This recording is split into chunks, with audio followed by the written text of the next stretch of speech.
이제 선포되는 하나님의 말씀 여러분의 가슴으로 받으시고 많은 은혜 받는 시간 되시기를 축복합니다.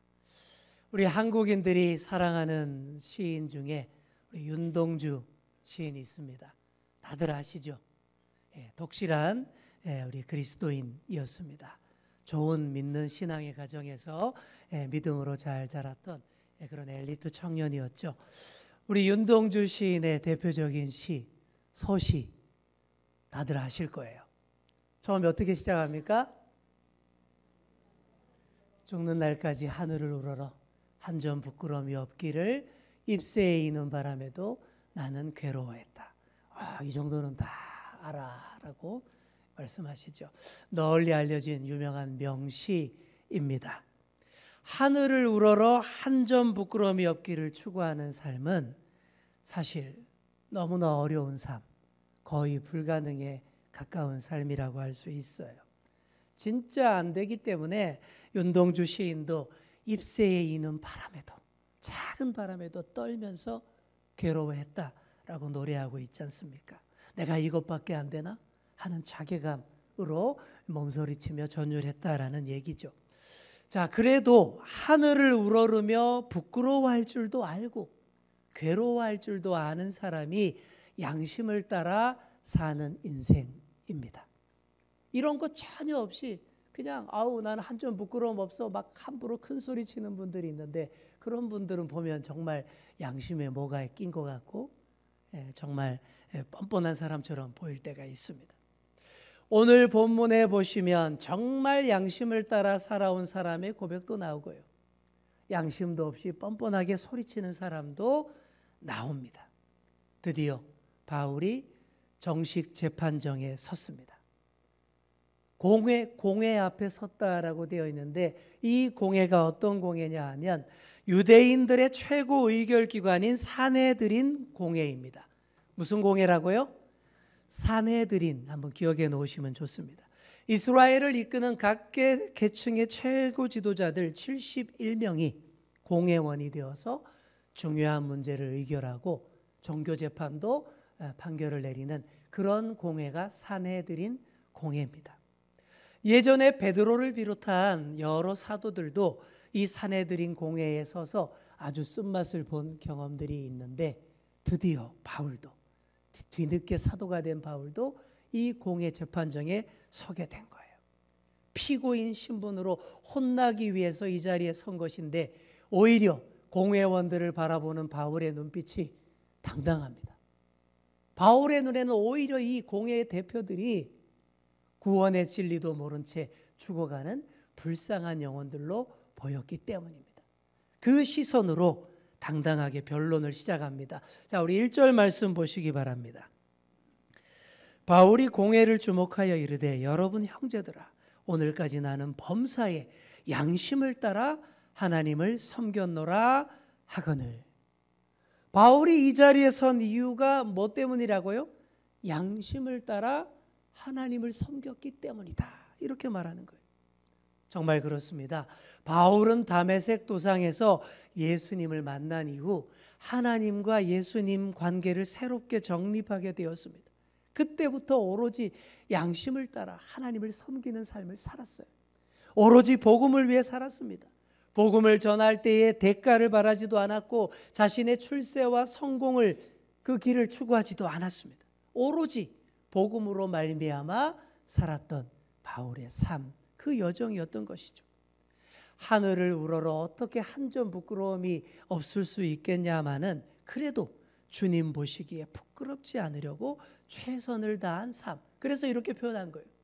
범사에 양심을 따라 하나님을 섬겼노라. 자, 그랬더니 그 말이 떨어지자마자 의장인 대제사장 아나니아가 이럽니다. 바울 곁에 서 있는 사람들에게 그 입을 쳐라. 이렇게 명령합니다. 저놈의 입을 때려라. 이런 얘기죠. 이것만 봐도 이 대제사장이 어떤 인물인지 알 수 있어요. 포악하고 성품이 못된 사람입니다. 이제 막 변론 시작했는데 첫 마디만 듣고는 그냥 못 들어주겠다. 저놈의 입을 그냥 확 막 그냥 이렇게 말한 것이죠. 재판 초반부터 기선을 제압하려는 거예요. 바울의 말은 아예 듣고 싶지도 않은 거예요. 이 아나니아 대제사장은 정말 이름이 아까운 인물입니다. 아나니아라는 이름은요, 이런 뜻입니다. 하나님은 은혜로우시다. 근데 이 전혀 은혜롭지 않게 지금 시작을 하지 않습니까? 아나니아 또 어디서 들어보셨죠, 여러분? 어디에 나옵니까? 예, 그것도 아나니아와 삽비라 부부 때도 나오죠. 거기도 이름과 못한 케이스고. 또 다른 케이스가 있어요. 다메섹에서 3일 동안 멀었던 바울의 눈을 뜨게 해준 다메섹 교회의 지도자 이름도 아나니아입니다. 동명이인이죠. 그러나 같은 이름 다른 느낌입니다. 오늘의 아나니아 대제사장은 다메섹의 아나니아와는 전혀 결이 다릅니다. 역사가 요세푸스라는 인물은 아나니아 대제사장에 대해서 이렇게 기록하고 있습니다. 헤롯 가문의 어용 대제사장이었다라는 거예요. 대단히 탐욕스럽고 포악하고 성질도 급한 사람이었다라고 적고 있습니다. 성전에 11조를 가로채서 자기 혼자 꿀꺽했던 사람이고요. 악질 친로마파로서 유대인들에게 큰 미움을 싸던 그런 사람입니다. 제대로 된 종교 지도자가 전혀 아닌데 탐욕과 야망의 노예로 살던 이 사람이 헤롯 왕실에 잘 보여서 어용 종교 지도자로 그 자리에 딱 앉아 있는 거예요. 생각해 보십시오. 얼마나 불행해요. 이런 사람이 대제사장이랍시고 앉아 있으니 당시 이스라엘이 얼마나 불행합니까? 이런 포악한 자를 향해서 바울이 아주 속 시원한 사이다 발언을 합니다. 그게 3절에 나오는 얘기죠. 이렇게 말합니다. 회칠한다며 하나님이 너를 치시리로다. 일찍이 우리 예수님도 바리새인들을 향해서 회칠한 무덤이라고 그렇게 정죄한 적이 있으시지 않습니까? 하얗게 칠한 무덤이 겉으로 볼 때는 깨끗하고 아름다워 보이죠. 뽀얗죠. 하지만 그 속에는 썩어서 냄새나는 시체와 벌레들이 가득하지 않습니까? 회칠한 담도 같은 맥락이에요. 다 낡고 갈라지고 쓰러져가는 담장에다가 하얗게 색칠만 해서 마치 새로 쌓은 새 담장, 튼튼한 담장인 것처럼 꾸며 놓았다라는 거예요. 겉만 번지르르하고 속은 다 무너져가는 위선자라는 질책입니다. 왜 이렇게 질책을 했을까요? 율법대로 공정하게 재판하는 사람이라면 시작부터 바울의 입을 치라고 하면 안 되는 거예요. 율법에도 그렇게 되어 있습니다. 레위기 19장에 보시면요, 죄가 판결될 때까지는 피고인의 권리를 보호해주고 무죄성을 인정해주라, 이렇게 되어 있어요. 이게 오늘날로 치면 이겁니다. 무죄 추정의 원칙이라는 거예요. 재판이 끝나서 유죄 판결 땅땅땅 나기 전까지는 그 사람을 죄인 취급하면 안 된다라는 거예요. 인격을 존중해주고 모독하면 안 된다라는 그런 얘기. 이게 율법에도 나오는 그런 얘기입니다. 그런데 대제사장이라는 사람이 재판 시작부터 저놈의 입을 때리라. 이거는 피고인의 권리를 무시하고 율법도 어기는 짓인 겁니다. 자기 입을 치고 자기 양심을 쳐야 할 사람이었습니다. 그런데 절대 그렇게 안 하잖아요. 남에게는 그렇게 잔인하고 자기에게는 한없이 관대한 양심도 없는 뻔뻔한 대제사장이었습니다. 바울을 칠하던 이 아나니아를 나중에 하나님이 아주 따끔하게 치십니다. 주후 66년 로마에 대항하는 유대인들의 큰 반란이 일어났는데 그때 친로마파였던 이 아나니아가 급하게 도망갈 수밖에 없었습니다. 어디로 도망갔냐면 헤롯 왕궁의 뜰 밑에 있는 수로 하수도 속으로 숨었어요. 그러다가 붙잡혀서 비참하게 죽임을 당하게 됩니다. 회칠한 무덤 같은 자, 하나님이 너를 치실 것이다 했던 바울의 말이 그때 이루어진 거예요. 이게 8년 후에 그렇게 된 겁니다. 그건 나중 일이고 지금 이 자리에서는 바울이 대제사장을 모욕했다고 난리가 났어요. 주변 사람들이 일제히 감히 내가 하나님의 제사장을 욕하느냐 소리를 칩니다. 여러분, 지금 이 재판정 분위기가 어떻습니까? 뭐 입을 칠하지 않나? 감히 하나님의 대제사장을 모욕하느냐라고 소리 지르지 않나? 이 분위기가 마치 예수님 때랑 똑같은 거예요. 예수님이 안나스 대제사장에게서 신문을 받으실 때도 분위기가 꼭 이랬어요. 바울이 예수님의 길을 지금 그대로 따라가고 있는 중입니다. 지금 바울을 윽박지르는 사내들인 공회 구성원들의 일부는 바리새인, 일부는 사두개인이었습니다. 당시 유대 사회를 이끌던 양대 세력이 바리새파, 사두개파예요. 이 둘은 너무 달라요.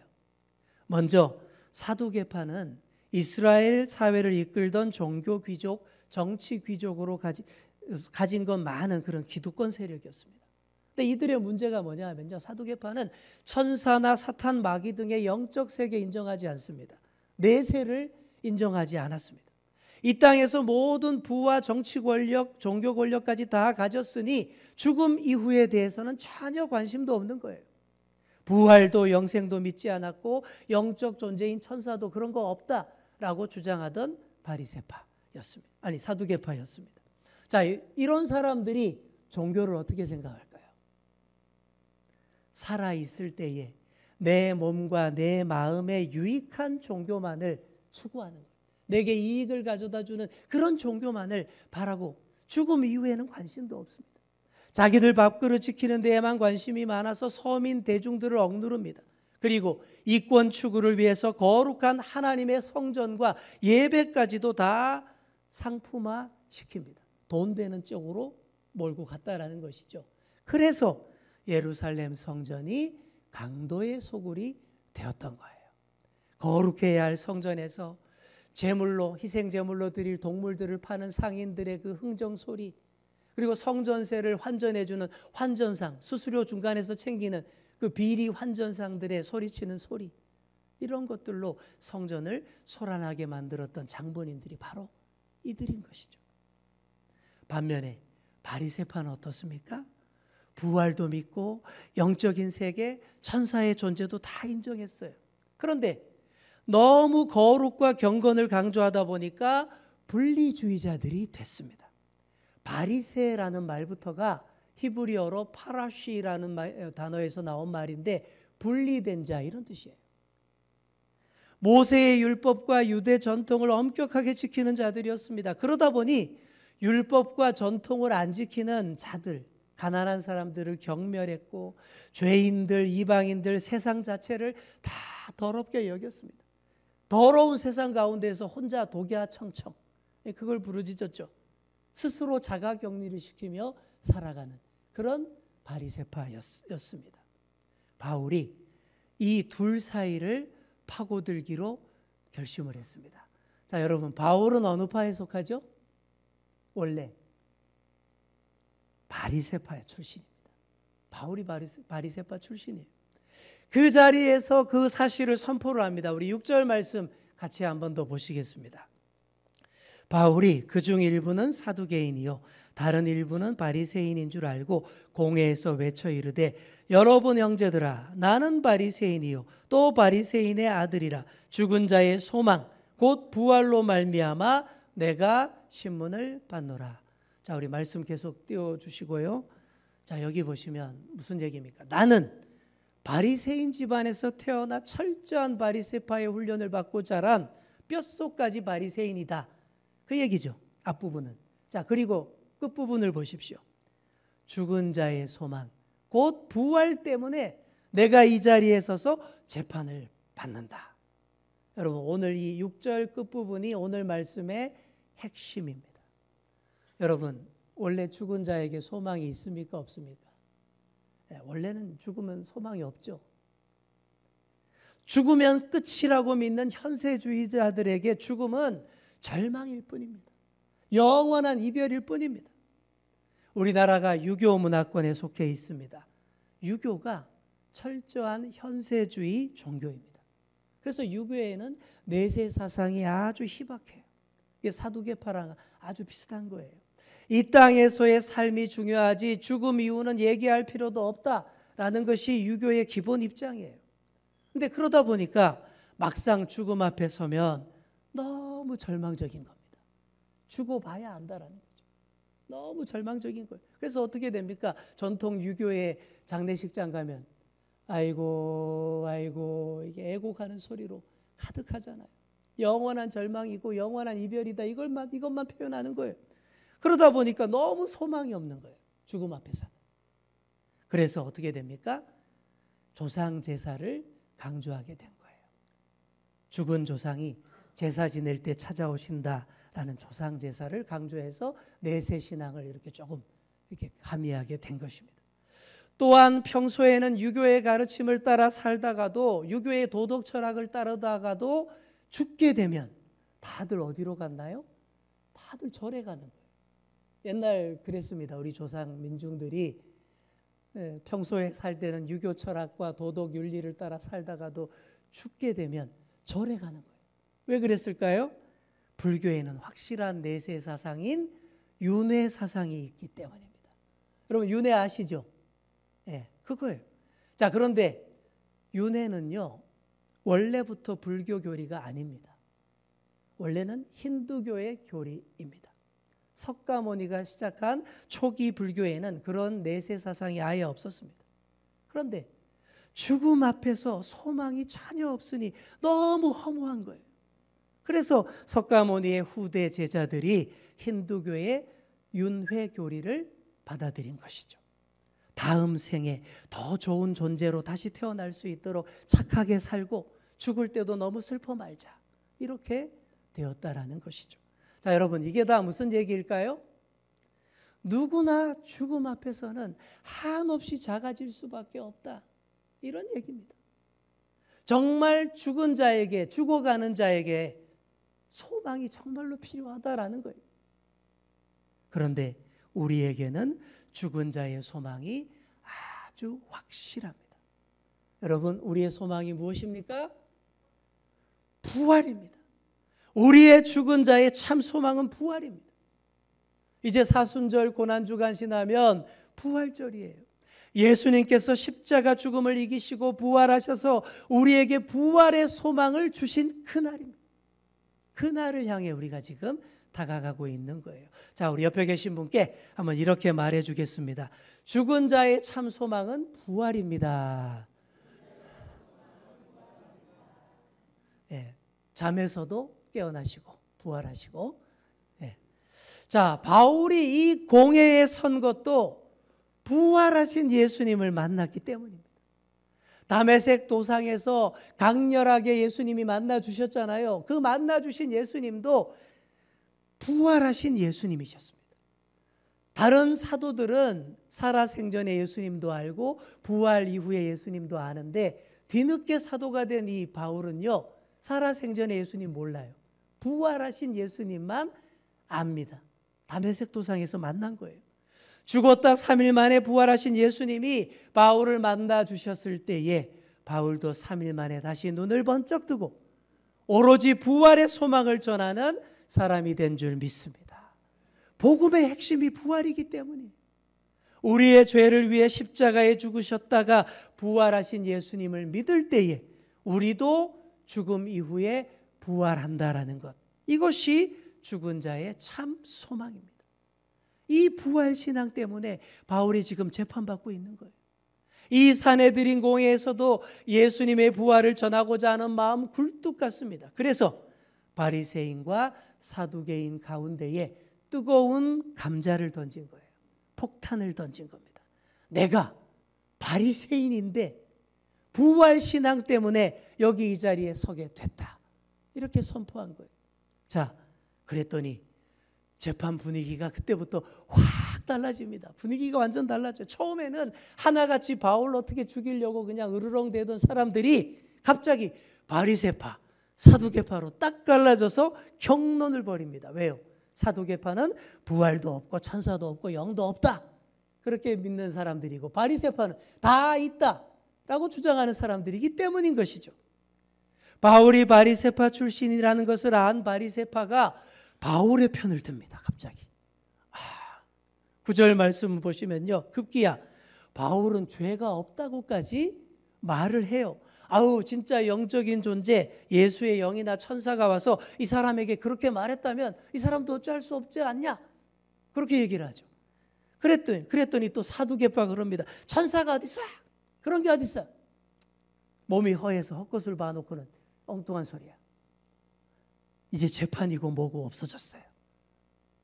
양대 세력이 자존심을 걸고 격렬한 논쟁과 토론을 벌입니다. 바울이 위기를 모면하려고 두 세력 사이에 큰 싸움을 붙인 것처럼 보이죠. 예, 그런 측면도 약간은 있겠지요. 그런데 단순히 그런 것만은 아닙니다. 바리새파가 바울의 편을 들고는 있지만 바리새파의 부활신앙과 사도 바울의 부활신앙은 전혀 달라요. 그래서 바울이 부활의 화두를 던진 겁니다. 이제부터 우리 딴 얘기하지 말고 이 얘기하자. 부활신앙 때문에 내가 여기까지 왔으니 이제부터 딴 얘기하지 말고 그 얘기, 부활 얘기하자. 그렇게 해서 예수님의 부활과 복음을 증거하려고 그랬던 것입니다. 하지만 토론이 격론을 넘어서 싸움으로 번지니 그 가운데에서 바울이 상하게 될까 봐 또다시 누가 개입하죠? 천부장이 개입을 합니다. 즉시 바울을 로마군 영내로 데리고 들어가게 합니다. 왜요? 로마 시민권자인 바울을 지켜야 할 책임이 있기 때문이죠. 자, 겉으로 보기에는요, 참 신속한 임무 수행을 잘하는 참 군인입니다. 하지만 이게 다 하나님이 하시는 일인 줄 믿습니다. 하나님께서 이 천부장을 바울의 수호 천사로 임명해서 빈틈없이 막 위기의 순간마다 빈틈없이 지키는 거예요. 이 천부장의 대활약이 계속해서도 이어집니다. 기대하시기 바랍니다. 자, 바리새인과 사두개인 사이에서 힘겹던 날을 다 보내고 조용한 밤을 맞았습니다. 밤이 됐어요. 조용해졌어요. 바울에게 그 밤이 어땠을까요? 어둡고 두렵고 심란했을 겁니다. 죽을 각오 다 하고 여기까지 왔지만 막상 사람이라는 존재는 닥친 죽음의 현실 앞에서 작아질 수밖에 없는 그런 존재이기 때문입니다. 무지 외롭고 심란한 밤이었을 거예요. 그런 바울을 우리 주님이 혼자 내버려 두시지 않습니다. 자, 우리 11절 말씀을 우리 함께 읽겠습니다. 시작. 그날 밤에 주께서 바울 곁에 서서 이르시되 담대하라. 내가 예루살렘에서 나의 일을 증언한 것 같이 로마에서도 증언하여야 하리라 하시니라. 아멘. 예, 계속 띄워놓으시고요. 자, 보십시오. 주님이 보여주신 또렷한 비전입니다. 근데 저는 여기서 제일 감동받았던 부분이 뭐냐 하면 이거예요. 주께서 바울 곁에 어떻게 해요? 서서. 주님이 바울 바로 곁에 서셨대요. 이거 진짜 엄청난 표현입니다. 늘 강력하게 바울을 이끌어 주시던 주님이 가장 힘든 밤에 다시 찾아오셔서는 그의 곁에 딱 붙어 서셨다라는 겁니다. 여러분, 이보다 더 큰 위로가 어디 있겠습니까? 여러분, 주님이 내 곁에 딱 붙어 서 있다라고 생각해 보십시오. 좀 부담스러울 수도 있겠죠? 하지만 무한한 힘이 되는 줄 믿습니다. 우리 옆에 계신 분께 한번 이렇게 말해 주겠습니다. 주님께서 당신 곁에 서 계십니다.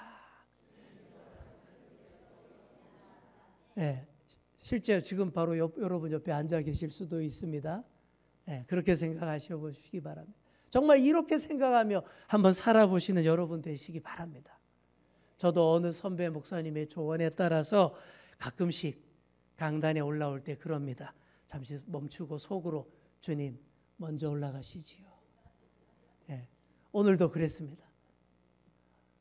이게 별거 아닌 것 같은데 얼마나 힘이 되는지 몰라요. 얼마나 능력이 되고 담대하게 말씀을 선포하는 에너지가 되는지 모릅니다.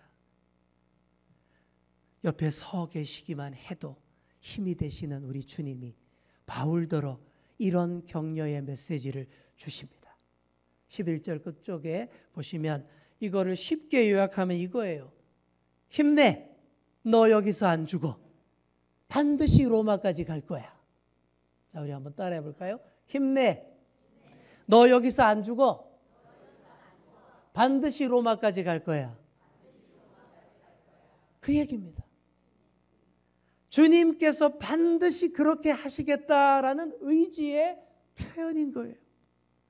전에는 막연하게 그렇게 말씀하셨어요. 내가 너를 멀리 이방인들에게로 보내노라 그러셨는데, 이번에는 명확하게 정확한 지명 목적지까지 딱 좌표까지 찍어주면서 너 로마까지 가서 복음 전하게 될 거야.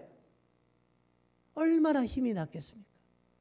그래, 로마까지 가서 죽은 자의 소망, 부활의 복음을 전해야지. 굳게 다짐했을 것입니다. 이렇게 어둡고 외로운 밤을 주님의 비전으로 환하게 밝히며 보냅니다. 이제 말씀을 맺습니다. 바울이 내가 부활신앙 때문에 여기 섰노라 뜨거운 화두를 던졌습니다. 바울로 하여금 죽는 날까지 하늘을 우러러 한 점 부끄럼 없는 삶을 추구하게 만들었던 힘이 바로 이 부활신앙입니다. 바울로 하여금 범사의 양심을 따라 하나님을 섬기게 한 힘도 바로 이 부활신앙입니다. 사랑하는 성도 여러분, 복음의 핵심인 부활신앙이 여러분의 중심에 있기를 소망합니다. 부활신앙이 확고해야 죽음의 절망을 다 넘어설 수 있습니다. 모든 어려움과 역경을 넘어 끝까지 갈 수 있습니다. 죽은 자의 참 소망, 부활의 신앙을 굳게 붙잡으시고 끝까지 주님을 따르시는 그런 저와 여러분 다 되시기를 간절히 축원합니다. 기도하겠습니다. 주님, 죽는 날까지 하늘을 우러러 한 점 부끄러움 없기를 바랬던 그 시인의 신실함처럼 늘 하늘을 우러르며 범사의 양심을 따라 하나님을 잘 섬기는 우리의 삶이 되기를 소망합니다. 우리 안에 그 누구도 흩뜨릴 수 없는 확고한 부활신앙이 자리 잡게 하여 주옵소서. 소망 없이 죽어가는 모든 자들 가운데서 참 소망, 부활의 소망을 드러내 보이며 부활을 믿는 자답게 당당하게 살아가게 하여 주옵소서. 감사드리며 예수님의 이름으로 기도드립니다. 아멘.